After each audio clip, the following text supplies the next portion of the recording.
হ্যাঁ।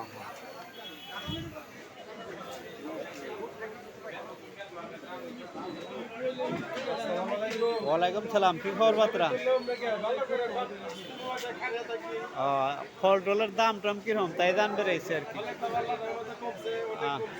আচ্ছা আচ্ছা, খুব সুন্দর ফল এসে গেছে। আমের বিচি বাড়তে আইছে তো। হ্যাঁ, 120 টাকা, 120 টাকা সস্তায়, 120 টাকা তো সস্তায়। খুব সস্তা। হ্যাঁ হ্যাঁ, খুব সস্তা। আবার ফেসবুকে দেখতে পারবেন। হ্যাঁ, ফলের বাজার আইছি, একটু ফলের ই করে নিয়ে গেলাম।